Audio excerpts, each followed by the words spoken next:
Hey guys, QuinntonTV here, and welcome to a brand new video where today we are back with another Call of Duty video, and today we're going to be talking about some more leaks. And no, this isn't supposedly, obviously take this all with a grain of salt, this isn't for COD 2022, which we know to be Modern Warfare 2, this isn't for Black Ops 5, expected to come out in 2024, this is meant to be for 2025's game, which will be Sledgehammer's next title after, obviously, Call of Duty Vanguard, and we all know how much of a success that game was.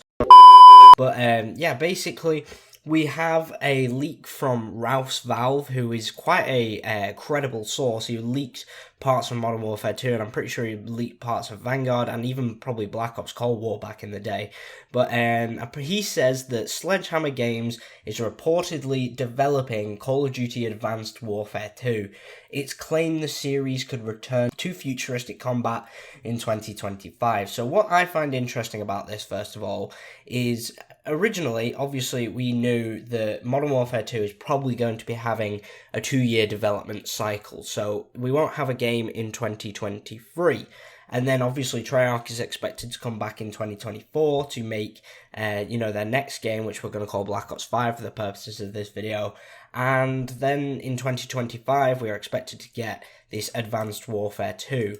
So obviously that kind of scraps the idea that Treyarch might be getting a 2-year development, life cycle for their game. But yeah, it's basically alluding that Treyarch will be getting 1 year for their game, like as a norm in the Call of Duty franchise. But basically Valve claims that Sledgehammer will be revisiting 2014's Advanced Warfare following the relatively poor performance of its most recent series entry, which was Call of Duty Vanguard. And we all know how well Vanguard performed. It's one of the worst selling, in fact, I think it's the worst Call of Duty game in terms of sales since 2007, which is absolutely mental. Yeah, I don't know. It makes sense that Sledgehammer will want to try something different other than World War II, because now I think I remember this correctly right now, but I'm pretty sure Sledgehammer said originally that they wanted to make more Call of Duty Vanguard games with like the stuff that they didn't cover, but I'm pretty sure that since Vanguard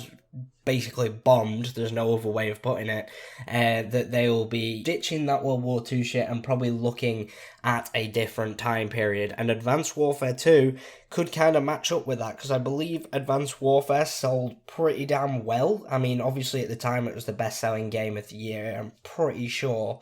Obviously Ghosts was overtaken by GTA 5, and that came out, and I'm pretty sure Black Ops 4 was overtaken by Red Dead Redemption. But yeah, one thing I find interesting is that I made a video about this in April, which was jetpacks returning to Call of Duty is a terrible idea. And I stand by that statement, to be honest with you. Like, personally, in my own opinion, jetpacks just do not belong in Call of Duty. So many other studios have thrown their hat into the ring, like, especially Respawn is like a very good example. They made Titanfall 2, which I believe actually came out before Advanced Warfare. Not Titanfall 2. Titanfall 1 came out before Advanced Warfare, and obviously Titanfall 2 came out in like 2017, 2018, I think. And obviously they are much better at the movement than I think Call of Duty is. Like, when exosuits were introduced, I remember thinking like, oh shit, are they copying Respawn or something? Like, what the fuck is going on here? But yeah, honestly, I don't think Call of Duty really meshes too well with the advanced movement sort of like, gameplay. But I know a lot of people, certainly a lot of a minority, so a lot of people tend to want to stick to the boots on the ground gameplay like we have in Modern Warfare 2. And then quite a sizable majority over on Twitter seem to be really wanting advanced movement to come back. God forbid that they would actually add this in. Like, if you look at it from Activision's perspective, why would they add in advanced movement, which adds a higher skill ceiling, when they want to absolutely cater to casuals with Call of Duty nowadays? Like, why on earth would they add that in to make people better, so you could just be getting trick-shotted by some guy in an exosuit flying overhead, stuff like that? They don't want to add that. That's what my own logical take on this is. But since obviously Vanguard absolutely bombed, and we don't know how well Modern Warfare 2 is going to do, we don't know what's going to happen in 2025. We could be getting Advanced Warfare 2. Who fucking knows? Because I personally really enjoyed the campaign of Advanced Warfare, but I highly doubt that they would be continuing that story, just because a certain person who played like one of the main the main bad guy, a certain what's his name? Jonathan Irons in the game. Fucking hell, it was on the tip of my tongue then. Kevin Spacey, that's it. But yeah, since Kevin Spacey is like, basically a paedophile, we've literally not gonna have that much for the campaign. But I would like to see a return to that setting, because I feel like the whole setting as a whole for a Call of Duty campaign was pretty good. However, for the multiplayer, it's kind of a bit, not in my good books. Like, for the multiplayer, I don't want to be getting absolutely trashed by the ASM1 again, But since Vanguard sold so poorly, and obviously Call of Duty's kind of been in a bit of a decline since Modern Warfare 2019, Activision might be looking at that and say, okay, maybe we should go back to jetpacks. And if they do bring back jetpacks, I hope it's not like the Advanced Warfare system. I'd much rather have a Black Ops 3 kind of advanced movement, and if they make it anything like Black Ops 3, I feel like that could be cool. Obviously, maybe scrap Specialists, because I really don't like Specialists. Maybe, I don't know, give us like decent guns, like some historical stuff, kind of like Infinite Warfare did.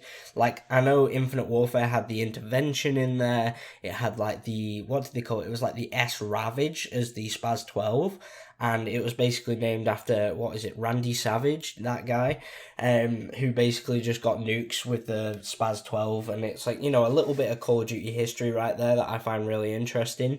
But, yeah, honestly, like, I don't know how to feel about this as a whole. Like, we'd be getting probably Exo Survival back, and maybe Exo Zombies as well, which could be pretty good, over the multiplayer, to be honest. I really like Exo Zombies, which honestly is probably a controversial opinion to state, but I did kind of like that game.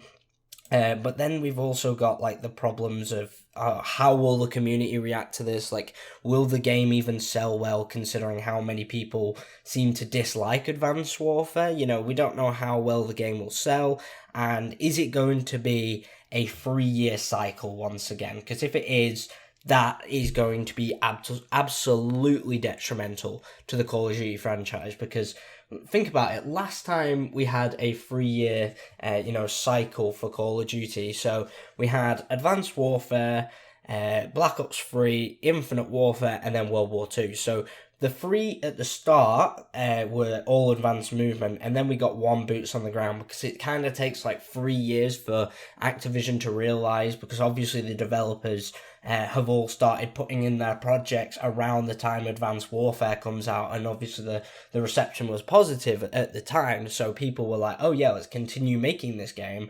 And then obviously when it got further down the line, especially into 2016, everyone was kind of like, no, this ain't the shit, we need to get rid of this. But if we had a 3-year development cycle, I feel like the same thing would happen again. Say, for example, Advanced Warfare 2 comes out and everyone's like, oh yeah, this is pretty good, until it gets to about maybe 8 or 9 months into the life cycle, and then everyone's like, no, we don't like this game. And then the next year we get, I don't know, Black Ops 12, I don't know, it would be Black Ops 6, no, who would it go to? It would probably go back to Infinity Ward, wouldn't it? So, it would go Treyarch, Sledgehammer with advanced movement, then Infinity Ward, and we'd get like some, I don't know, Infinite Warfare sequel, which would be god-awful. Or maybe even just like, I don't know, like some other futuristic thing, and then Treyarch would come out and we'd probably get like maybe, I don't know, like Black Ops 3 style, but a lot worse, because there's not enough content, and obviously the game will probably not even be nearly anywhere near finished. So yeah, that's just kind of how it goes with Call of Duty now. But I cannot physically deal with another 3 years of jetpacks. Like, if they want to have one jetpack game as Advanced Warfare 2, and then go on to make Infinity Ward makes like Ghosts 2, I'm completely fine with that. Like, I feel like that could be quite good for the franchise if we have like one game that can keep, the jetpack crowd interested, and then the rest of us just wait another year and we get, Call of Duty Ghost 2, which hopefully will be better than the first one. But yeah, honestly, stuff like that could be a good idea. Like, we'd only need 1 year to keep the jetpack stands happy for a while, and then maybe every like 5 to 6, 7 years we get a new jetpack game. Like, you know, just keep them like as a one-off sort of, and then keep on with boots on the ground. I feel like that could work. Like, obviously, maybe that jetpack sales would like completely plummet because most of the players just wouldn't buy it. We'd go back and play, like, I know, Black Ops 5 or even Modern Warfare 2, to be honest with you. And yeah, that's pretty much all I have to say for this video here. If you did enjoy, please do leave a like and subscribe. Make sure you turn on post notifications so you never miss a single video, or alternatively, you can join the Discord server as a link down below. But anyway, this has been QuinntonTV, and I'll see you all in the next one.